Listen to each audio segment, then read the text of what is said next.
Okay, we have our guests online. Hello, everyone. Good morning, good afternoon. We are very pleased to be joined online today by Muhannad Hadi, the Regional Humanitarian Coordinator for the Syria Crisis, who will be speaking from Amman in Jordan, and also by El-Mostafa Benlamlih, the resident coordinator and humanitarian coordinator at interim for Syria, who is joining us from Damascus. They will brief you, as you know, on the humanitarian situation on the ground following the earthquake in Turkey and Syria. Ms. Hadi, welcome. You have the floor, please.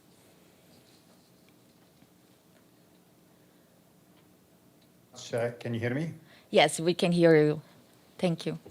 Thank you. First of all, let me start by thanking you for giving us this opportunity. The last thing anybody expected is to have an earthquake on top of all of the crises we are having in Syria. Honestly, this is the last thing the Syrian people needed. And we were struggling for years and years to meet their humanitarian needs, even without this last catastrophe. But, we find ourselves now in a very difficult position, fighting with time, trying to reach people all over Syria. My colleague El-Mostafa, of course, will be speaking about the situation in Syria and all of his engagement with the government and with the international community, their NGOs. But allow me just to give some idea about the Northeast, Northwest, and the humanitarian situation there and the efforts that we are trying to do. Of course, I just want to state from the very beginning that both Mr. El-Mostafa and myself, we complement each other in not just in this crisis, but in the entire whole of Syria approach and the needs of the Syrian people. Let me start first with the Northeast. Yes, we do have some casualties, and of course there is destruction in the Northeast, but luckily it's not as much as we have seen in the rest of the country. Of course, to us, losing one life is too much. We have lost lives, but if we compare numbers, of course it's less. But we do feel with the people there, and we're trying everything we can to work with the de facto authorities to reach the people that are there. For the Northwest, of course, the situation is much more complex. Of course, there are many casualties, between a number of people injured. What we have been unable since the earthquake started, since the beginning of the earthquake, of course, the road leading from Gaziantep to the border to the transshipment point was damaged, of course, and that road was closed, so we couldn't send any relief items, and we were looking for alternative routes.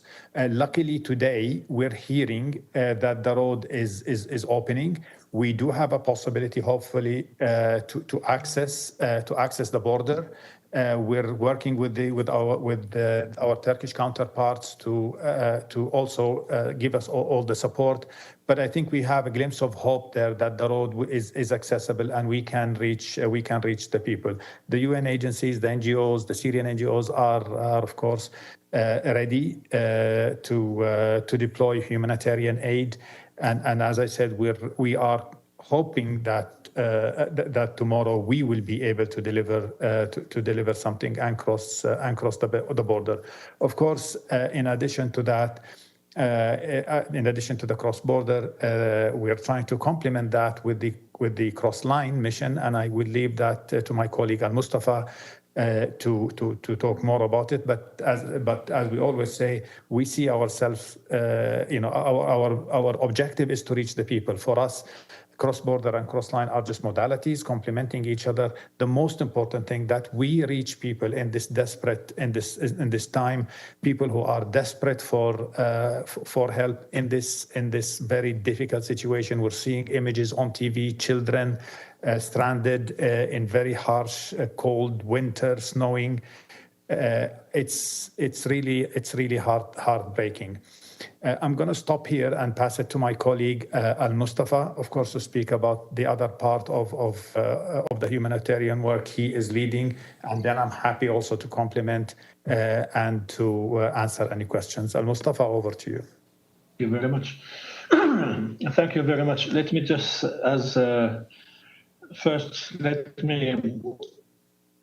convey or present my condolences and sympathies to all the people who lost a life, a relative, whether in Turkey or in Syria. This is a tragedy. This is a big catastrophe, if you want. Just the total number of the people affected now is 10.9 million, and I'm talking about all the borders within Syria, all the people of Syria. 10.9 million affected by this terrible earthquake. But before the terrible earthquake, we have, as mentioned by Hadi, we had 12 years of crisis and a huge humanitarian crisis. We had 15.3 million people in need. We have 6 million or 4 million needing humanitarian assistance, basic humanitarian assistance. So it's a crisis on top of a crisis. How deep is the crisis? I think we have seen the images and the videos and the YouTube from Turkey, but we have seen them also from Syria, in Halab, in Latakia, also from all the 5 governorates that are affected here in Syria. There are actually 5 governorates affected. The governorates of Hama, that of Latakia, Idlib, Halab, Tartus, and this covers Idlib, this covers Afrin, this covers the whole of that region, and that's around 10 million people. And the 10 million actually goes even beyond. But when you look at the situation and what happened, we have people also affected in Deir ez-Zor and in Raqqa. Their houses, their units have suffered also, and many of them are not ready to stay there. Many are not ready to go back to their houses, and this is happening also in Halab, happening in Afrin, in Idlib, in Latakia, in all those places. Just to give you an example, in Aleppo, we have 30,000 people who are now living in shelters. These are schools and mosques, and those are the lucky ones. But we know from a very quick and dirty assessment in Halab, done with whatever means we have, that 1/3 of the houses or the buildings have been affected.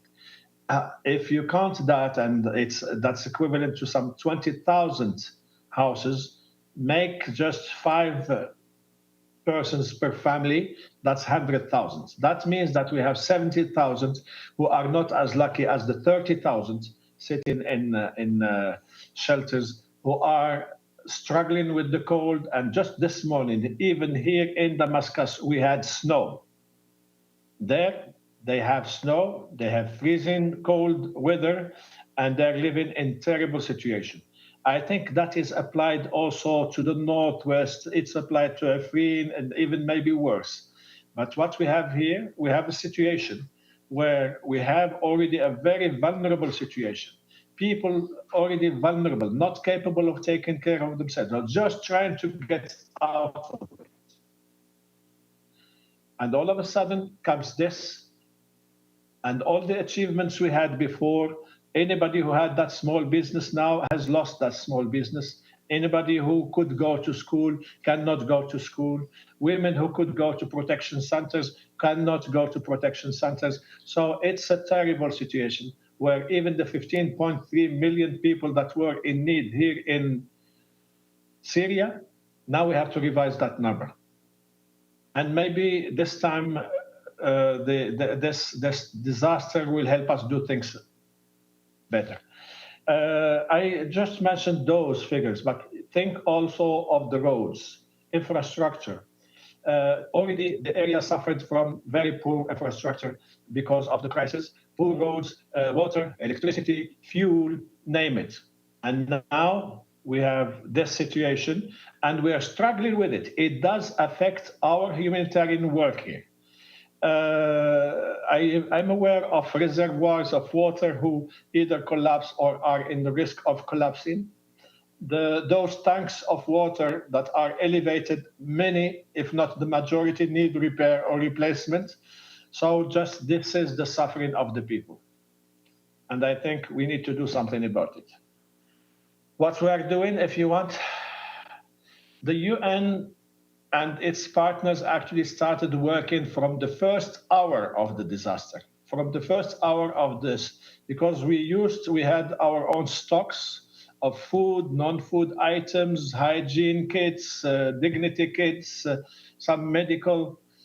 They were available there at the border with at the Samarda, sorry, and some were already pre-positioned. Not that we expected this disaster to happen, but they were pre-positioned there, and we have been using these stocks now to address the needs, and these stocks are being depleted. That means if we are using these stocks, and we are also diverting stocks from other areas in the country to the area affected now, that means that the people who needed and still need that are now being deprived of that.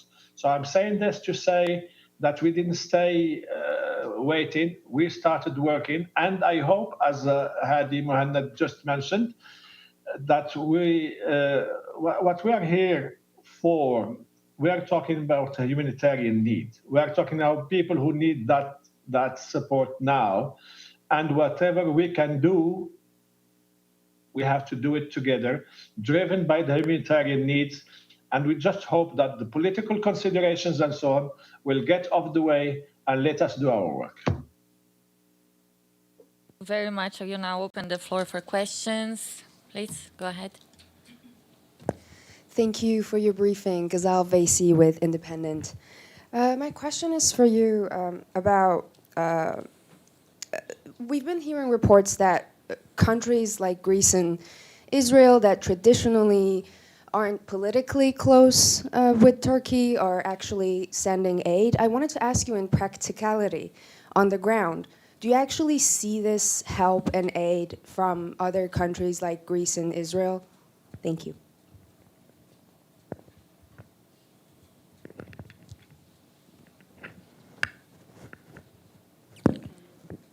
Can you please unmute yourself? I can't hear you. I can't hear you. Yeah. It's good now. Thank you. Okay. Yeah. Okay. Muhannad, you want me to take it or you take it? But anyway, I start and Muhannad will add. Yes, I have received calls. I'm aware of the offer by Greece. I received calls from other areas, including Jordan, including some private sites in Thailand. And I'm sure there are other people who are there to help and want to help. What I can tell you is that the government said, when we met the Minister of Foreign Affairs the first day, he said that we are open to all assistance, to all help, and we will facilitate not only the incoming of the help, whether it's physical or money or whatever, our people coming to help with rescue and so on, and they would then facilitate that. That's all I can say. There is a mechanism. Whoever approaches us, we are trying to help in coordinating that. I don't know whether it answers the question, but I have the feeling I missed something. I'll try my question. Mr. Hadi, do you want to add? No, Michelle, please. I'm fine to add if you like. Basically, our humanitarian work is not political. We are governed by the humanitarian principles, and we are people-focused. We're not politics-focused. And I want to remind here everybody, including myself, that basically the first responsibility of the welfare and well-being of the people are the host government. And we, as the United Nations and the international community, are helping people by request of the government. So it's for the government to take those political decisions. For us, we totally depoliticize our work. Al-Mostafa and myself, our main focus, and every colleague, including our colleagues in the NGO, international and local NGOs, we're focused on the people, on the needs of the women and the children, and we leave the politics totally aside. So we're happy to work wherever the aid comes from, because we do not politicize it, provided that the host governments are, they understand it, and they do their own arrangement around it. So thank you. Thank you. Michelle, please. Thank you. Thanks so much for the briefing. Michelle Nichols from Reuters. A couple of practical questions. First of all, on northwest Syria, you spoke about the road from Gaziantep to the transshipment hub. What about the road from the transshipment hub into Syria? Is it passable? Is it usable? If you get the aid to the transshipment hub, can you then just restart the operation as normal? I know the UN won't be doing this, but are you aware of any other aid groups using the Bab al-Salam border crossing, which the UN used to use before it was shut down? Is anyone using that? Is the UN coordinating with the White Helmets in northwest Syria, who seem to be leading some of the search and rescue efforts there? And then just with regard to the cross-line deliveries, is there any way of scaling, can that be scaled up to meet the needs effectively in northwest Syria? What have been some of the traditional challenges that you've faced with those cross-line deliveries? If you could just give us a reminder of that, and are you hoping to overcome those challenges now during this emergency situation? Thanks. Mustafa, I'm happy to start, and then I'll pass it to you, if you don't mind, to complement. Thanks. On your first question about the road, of course there are, as you said, there are two segments, there are two legs to that. As I said earlier, the first part, which is on the Turkish side, we're hoping that this is usable. The second part, the information we're getting, that it's also probably we can use it. Mind you, information is hard to verify, and we're working with all of our partners to make sure that the information we get is as accurate. But what I want to tell you for sure is that our trucks are ready.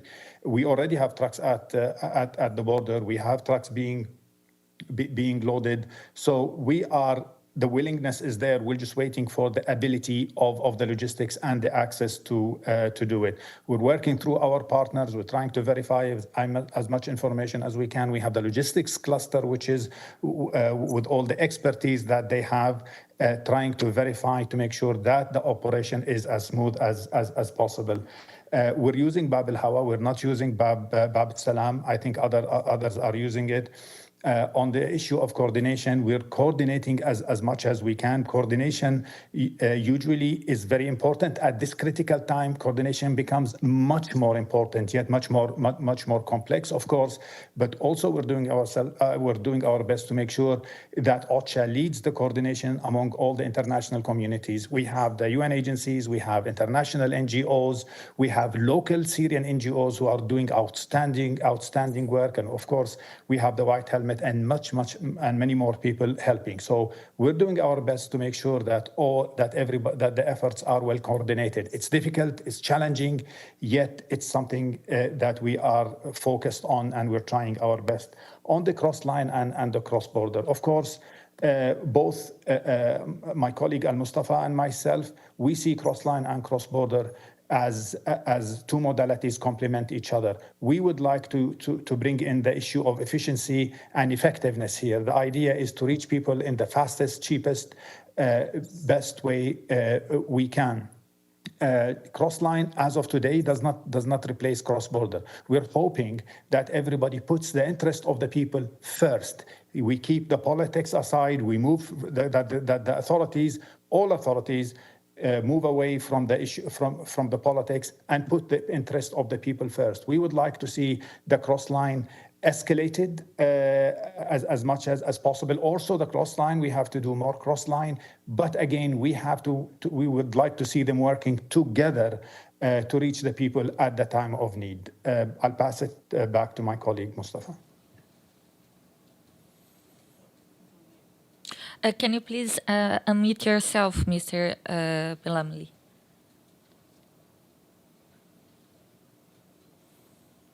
You're still muted, I'm sorry. We can't hear you. Now, can you hear me? Yes, thank you. Can you hear me now? Yes, okay. Okay. Thank you, Muhannad. And it's not about cross-line and cross-border. It's about the lives in that area and what can we do. I know that now they're struggling, and I know that the level of destruction is quite high, very high. I know that the people do not have what it needs for the rescue and search and rescue. I know that the conditions of traveling are difficult, and I know also, and we all know that they're suffering from the snow and the freezing temperature. So for me, for us, for Muhannad, is how do we get there? And let me just say one thing. We already had within that area, we had pre-positioned supplies, food, WFP, UNFPA, others had supplies and food there, and UNHCR. And we started using these supplies and foods through the mechanisms and through the networks that we have there.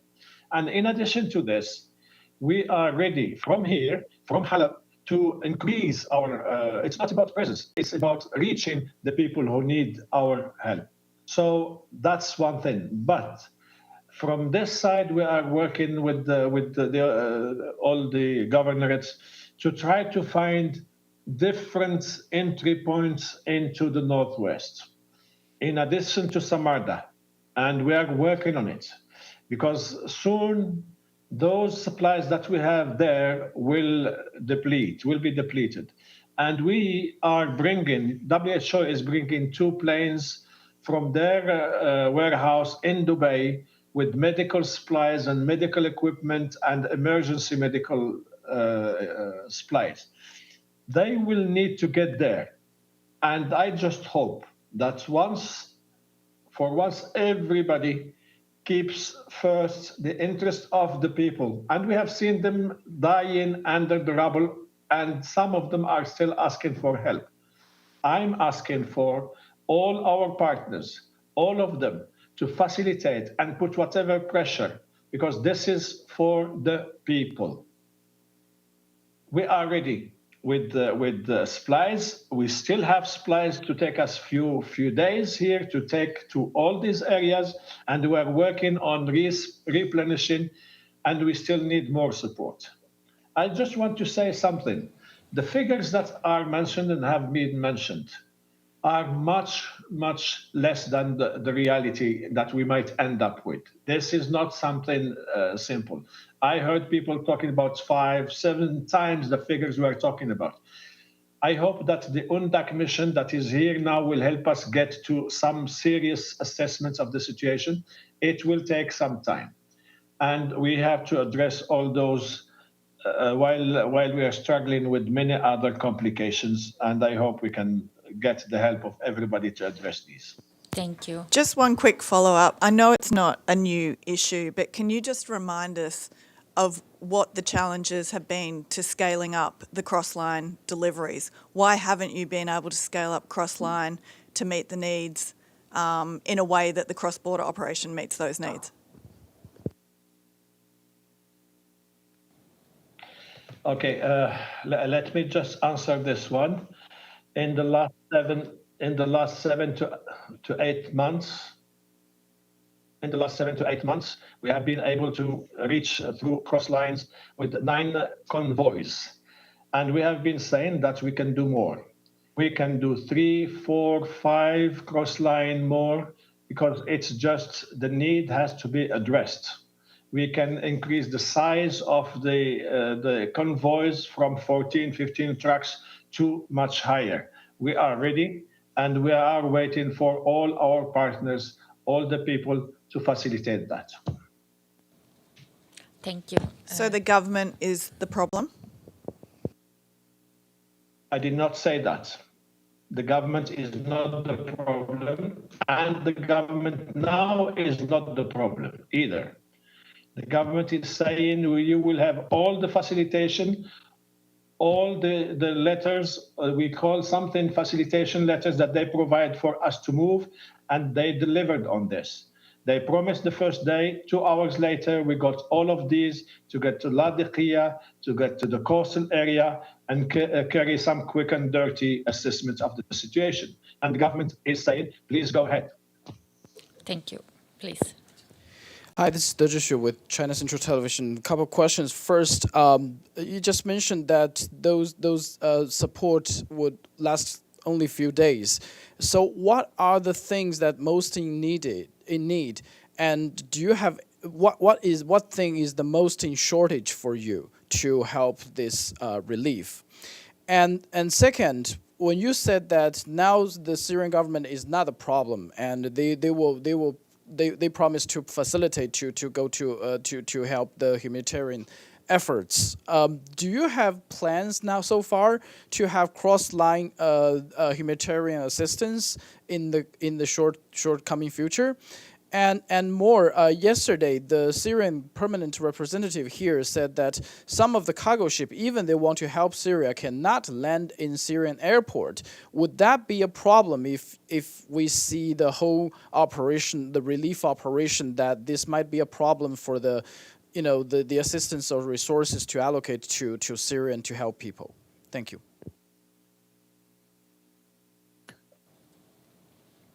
Mustafa, go ahead. Okay, should I take it or yeah? You would like me to start, Mustafa? I'll take it, then I'll give it back to you, Muhannad, if you Yes, want. please. Yes, thank you.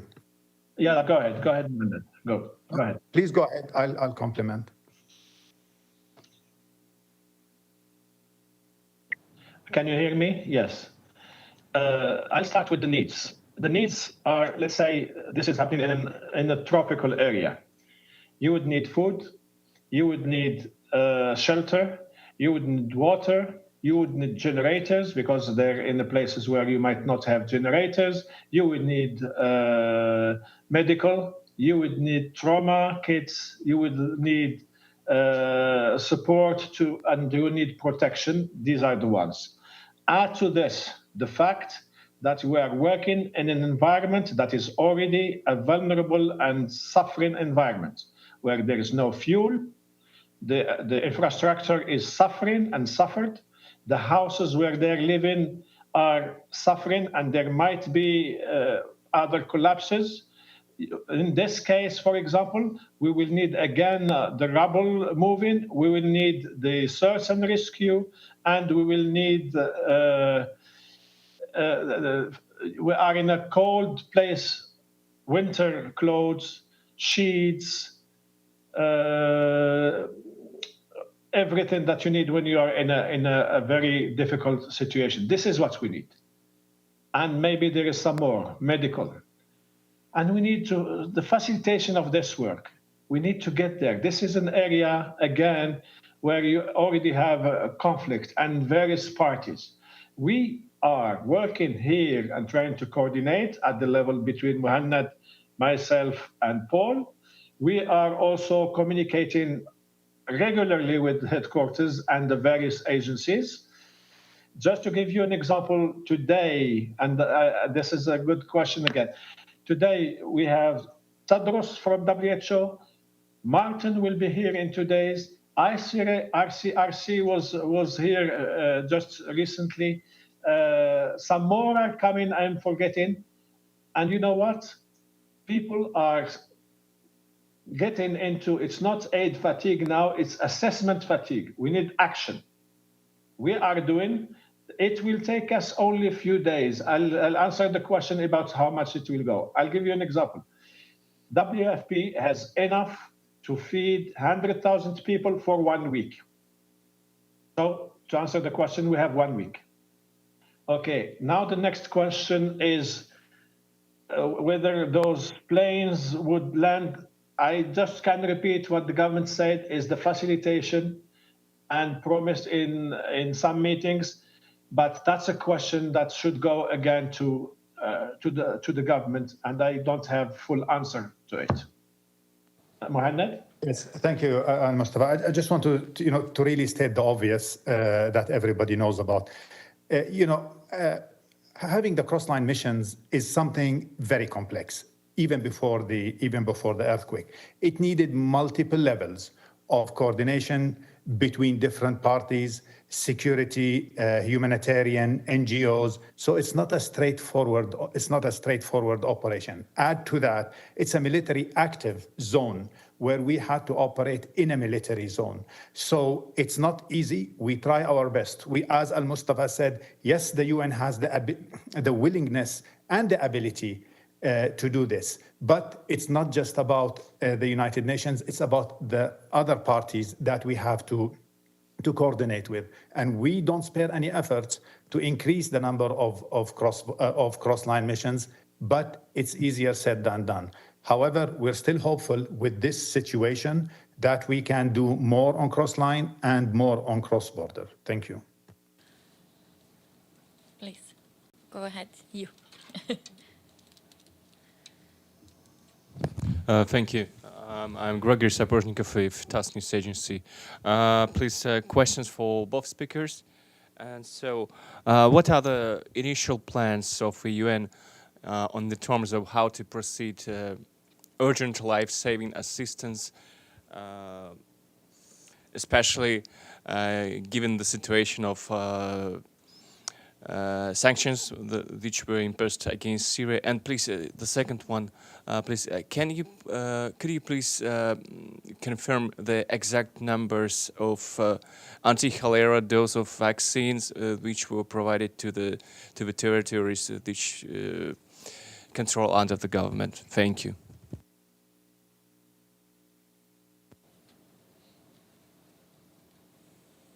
Al-Mustafa, I think we lost New York. No, I'm coming back. It's just I'm not in control of that one. Oh, no. There are three questions: life-saving assistance, sanctions, and cholera. The first one on life-saving assistance, the UN can only offer what it can get. So it depends on what you can bring to us and how you can help. Those are things that we have to ask, and we are trying to get to your attention the needs, and definitely the heavy equipment for search and rescue is needed. It will also be needed after 72 hours when we stop the search and rescue for the rubble moving and clearance. You know that here it's a situation where fuel is missing, and we need to do something immediately about it before we get to the sanctions and all the stuff. We do not have enough pieces of equipment to replace or to repair some of the equipment like ambulances and trucks and so on that we have. There is a lot that is needed. We are trying to get you those needs and whatever help you can offer. And the media people are to help us here. The media people have to bring the needs to the right people and make some noise about it so that we solve it. We cannot do it by ourselves. You are our partners. Sanctions, it's something, what I can say is now, these are the things that we have. The situation, we need generators. We need to replace and repair water pumps. We need to make sure that there is security. We need to make sure that we can move quickly and move to provide the assistance. Whoever is listening, please help us to get moving on this, and we'll think later about the wider question of the sanctions you have mentioned. On the cholera, what I know, I think, is that we got 2 million vaccines for the northeast and the governments of Syria controlled areas. And I think we are getting and got already some 1.6 million shots also for the northwest. This is now, and this is before the earthquake. And now, because of the earthquake, and because now people are again crowding in some places and their sources of water are again being affected. I heard this is happening in Gaziantep and other places. It is also happening in Halab and in Ladiqiyah, at least. So we will be facing this. Water, sanitation, again, crisis, and crowded areas. So I guess we might see a resurgence that we started controlling thanks to your support. We might see a resurgence again of cholera in those places, and we need more. We need more for everybody. Everybody. Thank you. Alan, please. Thanks so much for doing this briefing. I have a question for both of you, if I may. Yesterday, we've heard that after the assessment on the ground being made, the UN may launch the urgent appeal, UN flash appeal. I wonder if this appeal would be conducted for both. Will it be the joint appeal for Turkey and Syria, or separately, one for Syria and one for Turkey? And the second question, if I may, is regarding the donor pledge conference. Are there any plans, is the UN planning any donor pledge conference, to hold any donor pledge conference for Syria? Thank you.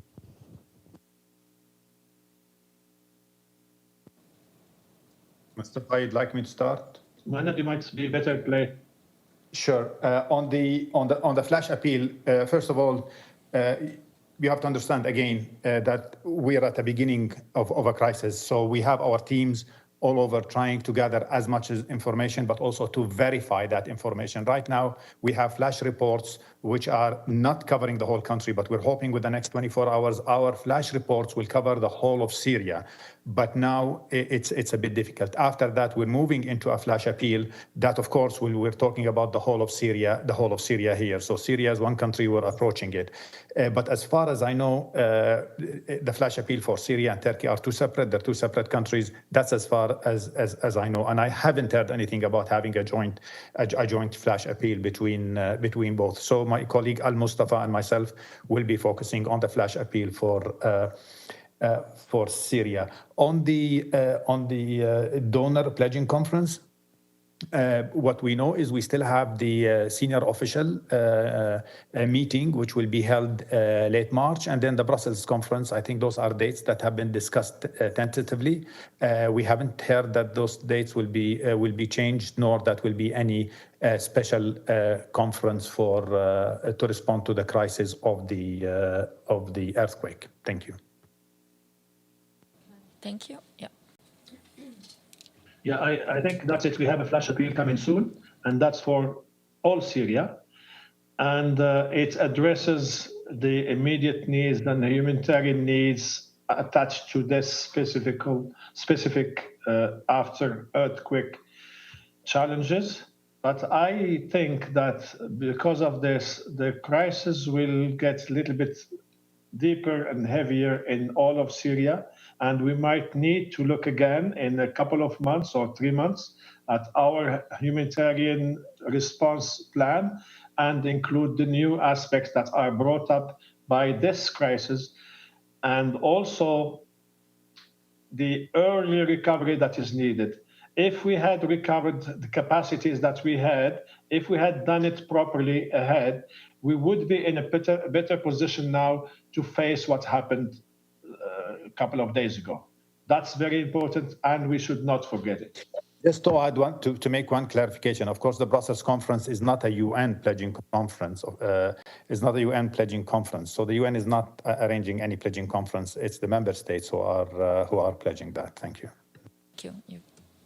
Thank you. Kristen Salumi from Al Jazeera. A couple points of clarification, if I could, a couple quick questions. On the cross-border, you said, on the cross-line, you said there were 9 convoys cross-line in the last 7 to 8 months. Cross-border, this is there are daily passages, is that correct? Would I be accurate in saying that convoys go through there daily, normally? And then when you talk about the 2 WHO planes, that are trying to get in, would they land directly in the northwest? Is that the issue that you're negotiating, or would those planes land in Damascus and then be delivered? Is that what is being worked out? Do you have any clarity on that? And then also, just so I understand correctly, you were giving the example of I think it was just one town where you were talking about 20,000 homes that had been impacted, and the rough calculation you were doing. Can you just clarify that is what region that was or what town that was? And do you have any numbers for the grand scheme of things, for the entire country? Thanks. Yes. Okay, I'll take those if you don't mind. Okay, for yes, definitely the cross-border, was the kind of the normal way of getting assistance to the northwest, and we tried after the Security Council decisions, and we brought it to 10. We had 10 cross-line convoys up to recently, before the crisis, and we are planning these days for the 11th and 12th. That's the cross line. But when we are per month or per day? Again? Per month or per day? I didn't hear you. Oh, I'm sorry. That was cross line. Okay, I thought, but for cross border. I'm sorry. Go ahead. No, I'm talking about cross line. Then there was a question about the two planes. When we are talking about assisting the people of Syria who are suffering from this earthquake, we're not talking about northwest and north-south and southwest and everything. We're talking about all of them. The planes I mentioned before are the planes that will come here to Damascus, and we will get the support to wherever it is, and that's where we need. I can say that from this side we're getting the facilitation, but we need all the actors to first put the people first and facilitate the access. We cannot let the situation prevent us from providing the support where it's needed. The last question, it's about the 20,000 and 100,000. 20,000 units where people live, and 100,000 is an estimate. That's only for Aleppo. And the team yesterday went to Ladiqiyah, I think, or this afternoon went to Ladiqiyah for a fast and quick assessment. But we have the UNDAC team that is coming to do a much more professional and deep assessment of the needs. And they will visit all the areas, and they're here, and I hope we can find a way of, wherever they come from, north or south, we need to have access to see the real magnitude of the disaster. And we need your help to really bring this to the attention of all the people, to facilitate it. Those with influence should help us facilitate this. And I'm quite optimistic, or I tend to be optimistic, and hopefully my optimism will not fail me, that it will happen. Just to follow up then, to clarify on the cross-border, those are normally daily deliveries. Pre-earthquake, it was daily that deliveries were coming across the border? They could be daily deliveries, yes. Some days we would have, but on average, I think on certain months we reached about 500-600 trucks. It depends on the month. Sometimes there could be a week with 7 convoys. There could be a week with less, more. It depends. It depends on so many things. But the answer is it's much more than the cross line. Thank you. I just had a really quick follow-up on Kristen's question there. You've said a few times now, put the people first, facilitate the access, calling on those with influence to help facilitate the access. What do you mean by that? Who has influence on whom, and who is not allowing access? I can answer that, Mustafa, if you like. We're here working for the best interest of the people. We don't believe our role is to start pointing finger at which party is blocking us. Our job is to keep engaging with different authorities to make sure that we have all the required facilities, approvals to reach the people. The political support we're asking is for those who have influence on the member states, on the parties who issue those facilitation, to make our job much more easier. But we're not in a position here to say this or that, because as I said, it's a very complex situation. It's a war zone, it's an active war zone. And our main objective and interest is the people and making sure that we reach them and staying away from the politics. Thank you. We are taking a few questions online before taking the last questions here in the room. Abdel Hamid, please go ahead with your question. Thank you so much. My name is Abdul Hamid Sayam from the Arabic daily Al-Quds Al-Arabi. And many of my questions I had been asked already about, especially the sanctions. But my question about the aid that going to Turkey. And the airport at Ghazi Antab is operational now, and many of the flights carrying humanitarian aid is landing in Ghazi Antab. Would that be split or be divided between both the affected area in northern Syria and southeastern Turkey, or that is going to Turkey only? Thank you. Usually donations and especially flights, they come earmarked. So the donors, when they send them for the specific country. So there is no split here. There are no percentages. If the aid is coming for Northwest Syria, it will go there. If it's going for Turkey, it will go there. But we can't speak on behalf of Turkey. But I heard many countries said we're sending aids to both the Turkish people and the Syrian. Yeah, but they send it already knowing which aid is going to whom. I mean, it's not us. We don't prioritize needs. So that's not our job. Aids, when cargo it comes with a bill of lading, airway bill clear with a clear consignee. Thank you. Thank you, Ibtisam. Thank you. My name is Ibtisam Azim from Al-Arab Al-Jadid newspaper. I have a few follow-ups. So just to clarify what you said about the aid you are delivering through Bab al-Hawa, do you believe that you have that it is enough in the sense, or do you need other cross-border points to be open to help you in your operation? And then to clarify also something you said about the cross-line and cross-border, do you have an idea about the percentage of the aid you deliver through cross-line to North Syria? What percentage is through cross-line and what percentage? Like, is it 10% of the aid you deliver? And then my last question, you talked about the needs, the basic needs from food and shelter, etc.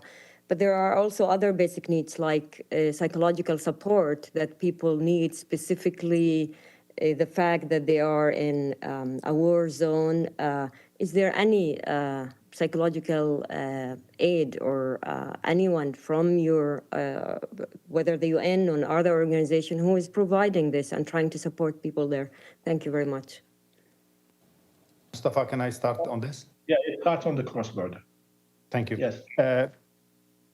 Thanks, Ibtisam. I just want to let you know, let me start with your last question. Of course, in the case of the crisis, usually what humanitarians look first is at search and rescue. Then you have the medical support. Then you have, of course, the shelter, sanitation, food, water, and then the psychosocial support and the protection, which is a cross-cutting issue through all of them.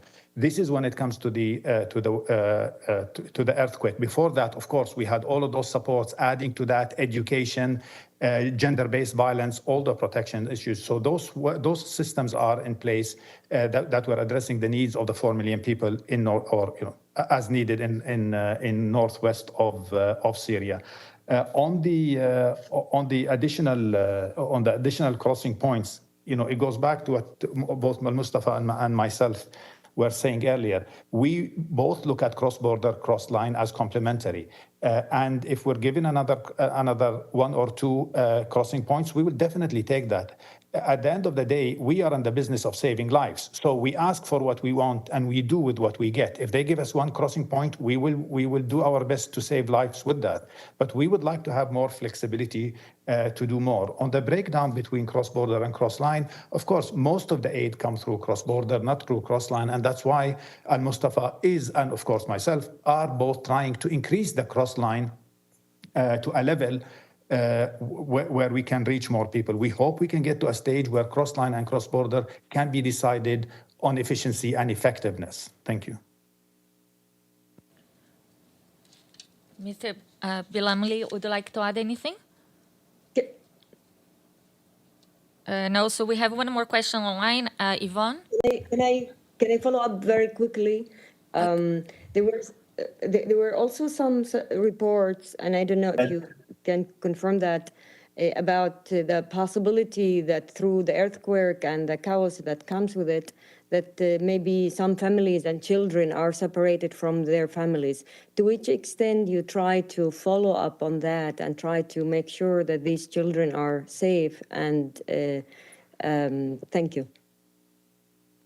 Of course, this is a priority. The protection issues are priorities. The women and the children are priorities. The humanitarian agencies, they all work. Right now they're busy, as I said, with the search and rescue. But there are other specialized agencies, NGOs, including the Syrian NGOs, who are looking into this. It's difficult. It's hard. It's challenging.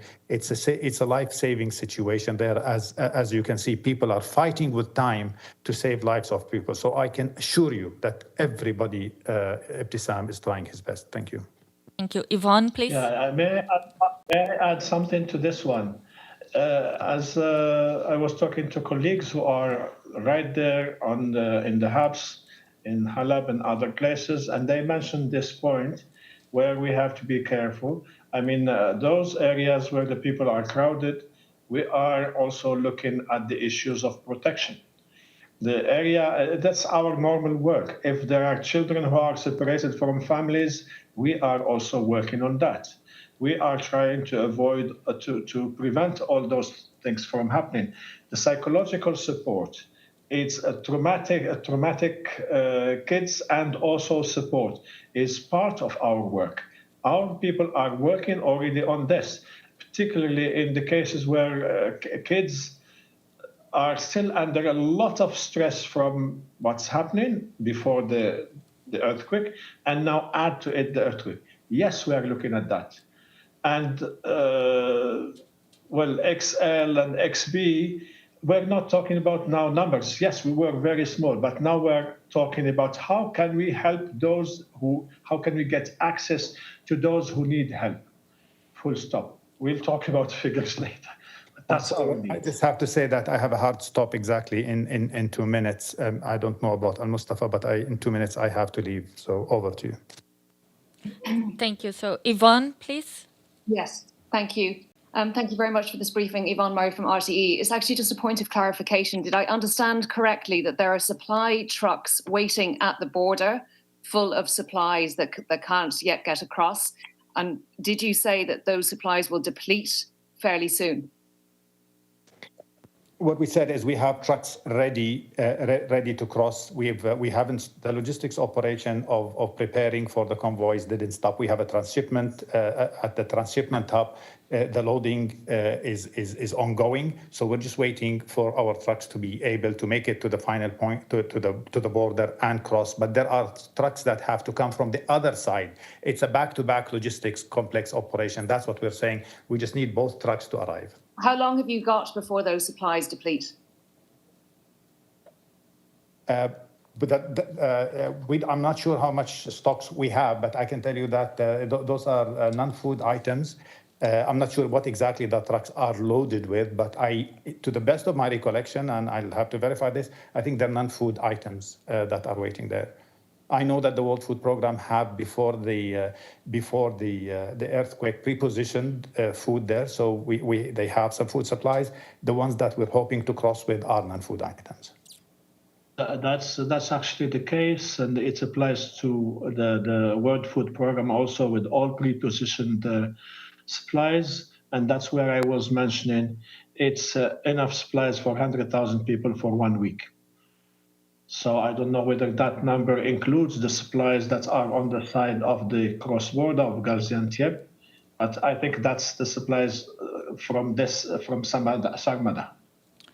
Thank you very much. I believe that Mr. Hadi has to leave. He ran out of time. Thank you so much for joining us today.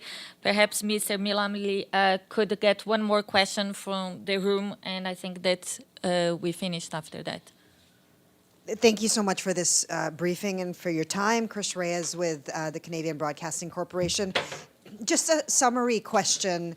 If we can just zero in on your most immediate challenges for the next few days of the mission, which I imagine is a very critical time period, can you define one or two big specific hurdles that's hampering you from taking action right now? And what's the specific ask from the international community just for the next few days?